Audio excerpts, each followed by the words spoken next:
Donc, petit montage du jour, c'est un ESP32 au format Arduino Uno, relié à un driver de moteur pas à pas, un petit moteur pas à pas, et pour voir quand il va tourner, j'ai mis un bretzel au bout d'une résistance, voilà, la petite batterie qui va bien, hop.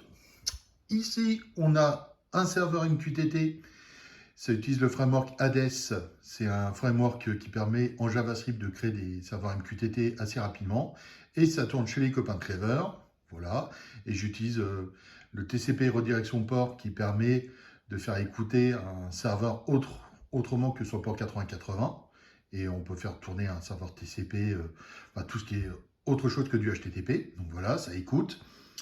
Là, j'ai mon client MQTT sur mon Mac, et là, alors on va essayer de faire un zoom. Hop, il y a le code source de Arduino pour mon ESP32. Donc là, imaginons que je vais faire un reset, hop là, de l'ESP, et on va voir ce qui se passe. Hop, il démarre, il se connecte en Wi-Fi, et là, il s'est bien connecté. Maintenant, je vais donner un message. Je vais lui dire au coco. Attends, où est-ce que je suis? Ouais. Donc, quand le statut est à 0, ça ne tourne pas. Quand il est à 1, ça tourne. Activity, quand c'est à 0, c'est lent. 1, c'est moyen. Et 2, c'est rapide. Donc là, je vais le faire. Là, on voit bien, il ne tourne pas du tout. Donc là, je vais le faire tourner. Je vais le mettre à 1. J'envoie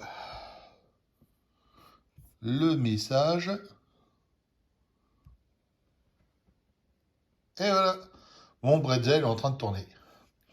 Pas besoin de vous dire que la maquette de moulin va bientôt ressortir. Parce que quand il y a du moulin, il y a du mouvement. Et quand il y a du mouvement, c'est la vie. Et donc, si je lui dis, hop, tu vas me l'arrêter. Je vais envoyer le message sur le bus MQTT. Ping, il a bien reçu le message. Hop.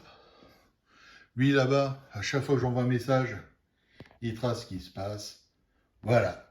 C'était la petite bidouille du week-end. Salut les mecs!